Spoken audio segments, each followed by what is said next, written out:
She said, "Oh my God, the bar is burning, and I think she's inside." Initially had no idea what the cause of the fire was. What did the medical examiner find that was so shocking? They found out that she had died from being stabbed in the neck 5 times. They found Lisa's body in the basement underneath some of the wreckage. They couldn't believe that a monster like that could be in their town, in their community. Now the hunt's on. It's like, I'm going to find you however long it takes. A lot of times, especially with arson cases, they'll come back and watch the fire. He told her he wanted to tie her up and sexually do things to her. I wouldn't believe there would be a person around that would do that kind of thing to such a kind-hearted person. Like I said, the devil's in the details, and as the details were getting more and more varied, the flags were coming up.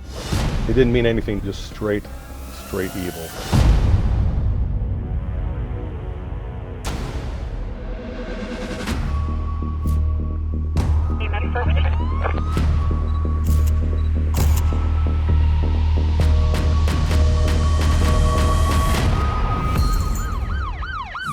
Hi, I'm Nancy O'Dell. Today's Crime Exposé takes us to Saxon, Wisconsin. This small town was rocked to its core when a beloved tavern was burned to the ground. The shocking fire shattered this once peaceful community. And when firefighters pieced through the wreckage, what they discovered would bring a family face to face with a monster.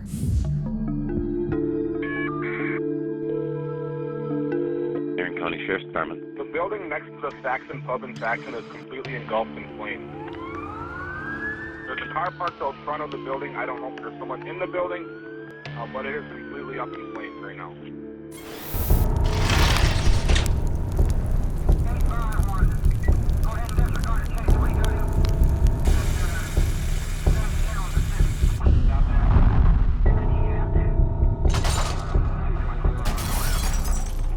It was just after 3 in the morning when a deeply concerned citizen called the sheriff's department. What did the caller report? The caller reported that there was a fire at the Bear Trap Inn, the local bar restaurant that's located in the town of Saxon. When firefighters arrived at the Bear Trap Inn, could they save it? It was completely engulfed, completely destroyed the building. Many of the firefighters had been regulars at the tavern and were stunned when they saw a familiar car parked out front. They saw that the bartender, Lisa Waldros' vehicle was still in the parking lot and she was unaccounted for. Lisa's husband, Dean, was immediately notified. How did you find out the Bear Trap was on fire? Her sister, Tisy, that owns the place, called me at about 3 o'clock and she said, "Is Lisa home?" I said, "No." She said, "Oh my God, the bar is burning, and I think she's inside." Dean raced to the scene in a panic. And when you saw her car was still out front, what was your reaction? Oh, I said, "Oh my God, she is in there." I can't even imagine the terror you must have felt. Oh, very terrifying. Flames were all over. They were going through the roof already, and the whole place was glowing inside. Just a few hours before, Dean had joined his wife at the inn to celebrate a family member's birthday. The moment he said goodbye to Lisa has remained etched in his memory. Gave me a kiss and said, "I'll see you later, honey. I'll be home early." And that was the last I talked to her. Once the flames were subdued, investigators combed through the rubble, but their search ended in the worst way possible. They found Lisa's body in the basement underneath some of the wreckage. How could it have happened? It was just almost impossible to believe that she's gone. Fire marshals searched what was left of the building for clues. Initially had no idea what the cause of the fire was. What did you think happened? I thought it was the gas stove, a malfunction on the gas stove, because the knobs on there didn't have a safety on them. If you bumped them while you were cleaning, the gas might have been left on, and I thought maybe there was a gas explosion that started it. Did it seem likely to you the fire started in the kitchen? Yes, it did. Could have been a number of causes: electrical, furnace, kitchen fire, could have been anything. They have to determine cause of the fire. whether it's mechanical, electrical, or intentional. If it was intentional, how was it started and where was it started? And when Lisa's autopsy report came in, the results were a bombshell. What did the medical examiner find that was so shocking? They found out that she had died from being stabbed in the neck 5 times and was still alive during the fire, as there was soot in her mouth, trachea, lungs, and had some carbon monoxide in her system. And there was more. An accelerant had been found on Lisa's clothing. What was your reaction when you learned she had gasoline on her clothes? It was just terrible. That being stabbed 5 times, but then to still be alive when you're set on fire before she actually expired is very heartbreaking. The savageness of the crime was almost impossible to comprehend. Dean, when you heard that horrific news, how did you feel? Oh, I was just bawling. You know, it was just hard to believe that somebody would do that to a person. I wouldn't believe there would be a person around that would do that kind of thing to such a kind-hearted person.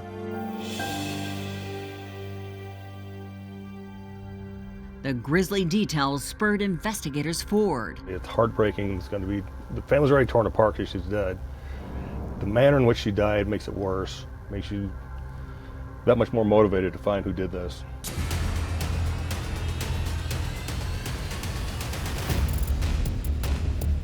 Could we find a knife, bloody clothes? Could we find something from the bar in the residence?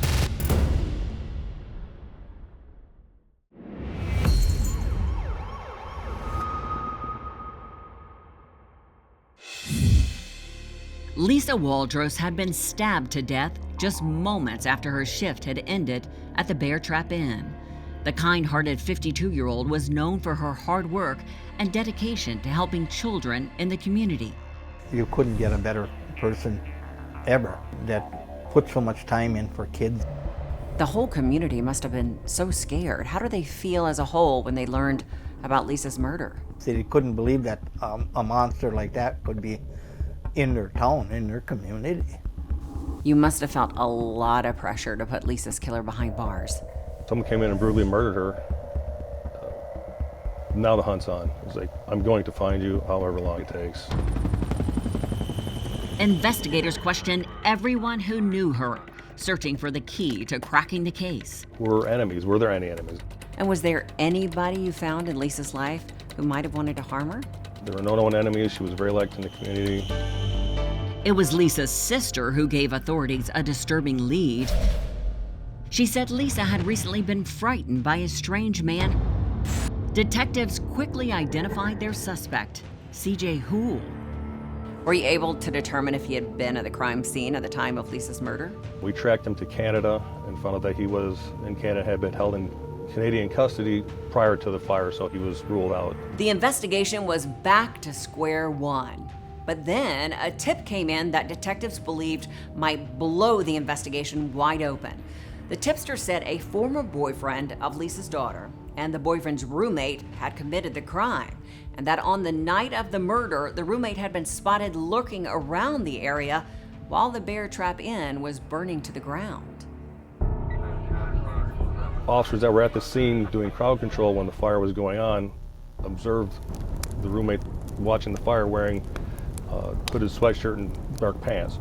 There was a reason why you found it suspicious he had been at the scene. Especially with arson cases, they'll come back and watch the fire. So we have some red flags that are going on. Armed with a warrant, detectives scoured the two boys' apartment for clues.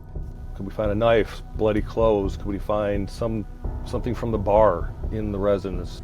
And did you find any evidence that connected them to Lisa's murder? There was nothing evidentiary that we could find that would link them to her murder. Detectives were forced to move on. The disappointing setback only intensified their investigation. You have to look everywhere and turn over every rock that you can turn over to try and find that one little piece you need to try and chase down who actually did this. Did you fear it was only a matter of time before Lisa's killer struck again? Like I say, you have only so much resources and so much time to find this person that's out there. before something else happened.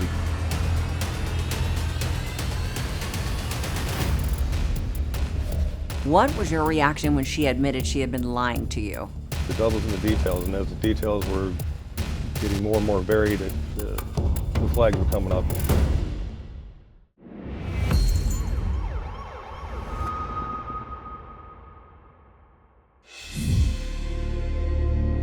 Detectives investigating Lisa Waldros' murder feared her case might be going cold. But then a tip came in about a suspicious man who had been walking his dog while the Bear Trap Inn was burning. The man's name was Donald Rick. On the morning of the fire, he was talked to by an officer because he had been walking his dog, and there was a dog bite incident where it bit one of the neighbors. And when police took a close look at his background, they knew their investigation was heating up. He was convicted of sexual assault. He was still on supervision for it through the state. He had a prior conviction for an armed robbery using a knife. He had been suspected and charged with prior arsons. When you saw Donald Rick's criminal history, what were you thinking? He checked every box for what we found at the scene at that point. And that wasn't all. He had lived a little over a block away from the bar itself.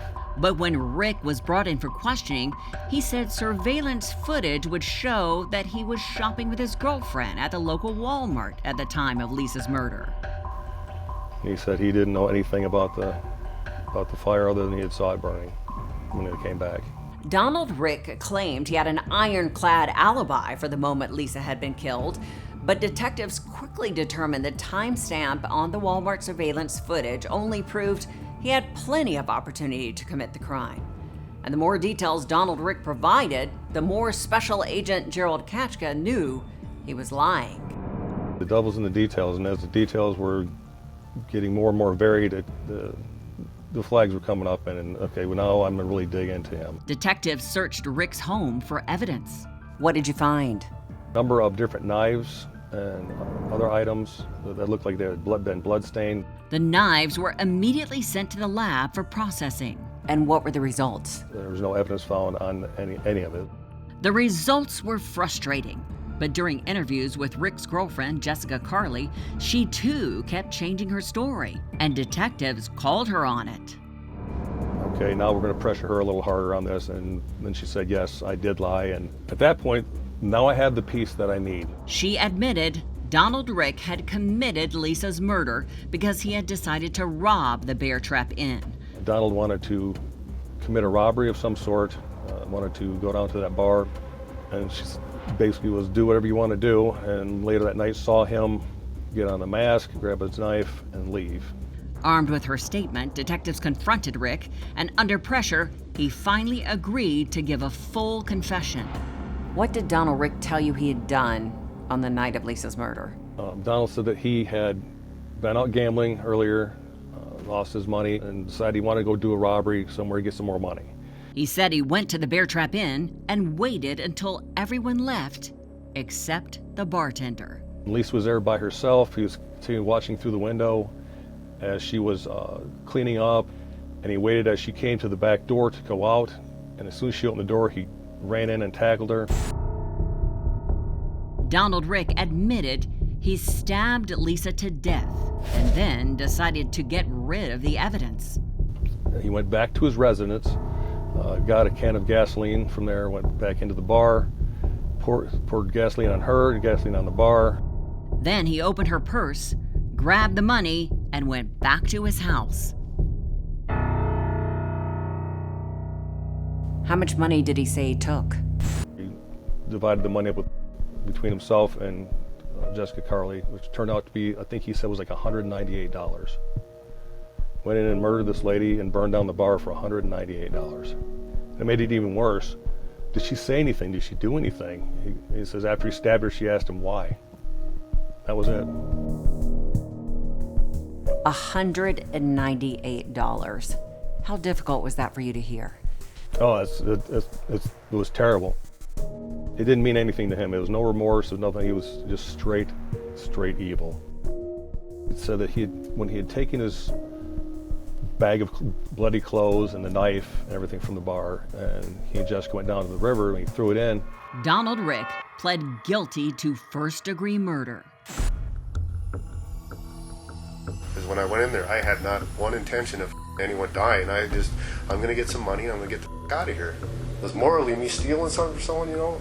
I mean, maybe I'm just up in the head, but it's never bothered me to steal. If I needed something, I need it. And I know it ain't right because I don't want someone stealing from my mom or stealing from someone, but I stuck that lady in the throat, so guess what? I got to pay. Someone killed my mom, you know. I'd want them dead, so, you know, now that's someone else's mom, so I deserved it. And we don't have no death penalty here, but okay, well then I guess it's life in prison, you know. I mean, Christ, how many chances are they supposed to give me? Armed robbery, go to prison in Michigan, get out. Burglary in Wisconsin, do 2 or 3 years, get out. Statutory rape in Wisconsin, do 10 years, get out. There's got to be a time when you just say that's it, you know.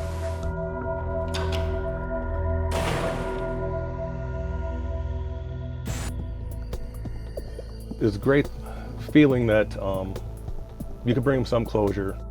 It's heartbreaking. It's going to be, the family's already torn apart because she's dead. The manner in which she died makes it worse. But we got this evil entity off of the street permanently. And they know that the person that killed their Lisa is not going to be free to do this again. So it felt good, but it's a tragedy still. What went through your mind when you heard why he had killed Lisa? I couldn't believe anybody would do that for that little bit of money.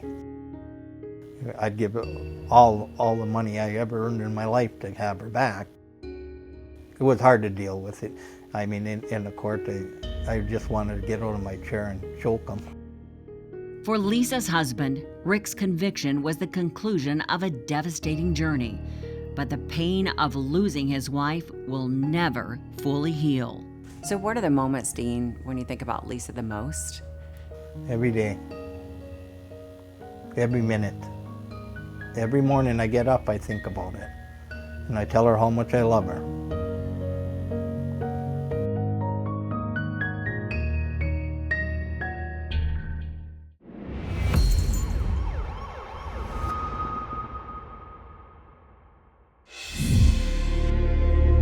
Donald Rick was sentenced to life in prison without parole for murdering Lisa Waldros and setting fire to the Bear Trap Inn. Lisa's husband will be forever grateful to investigators for never giving up and for bringing justice to his family and their entire community. And now it's time for today's Safety Spotlight. The chilling case of Lisa Waldros demonstrates the importance of workplace safety and preparedness. Businesses should provide employees training on security protocols, emergency procedures, and how to recognize and respond to potential threats and violent crimes. No employee should be left alone, especially at night. Consider hiring security or putting another employee on duty. The presence of a fellow employee or security officer may make criminals think twice about targeting your business. Protecting employees should always be a top priority, and taking these steps could help prevent tragedies and enhance workplace safety.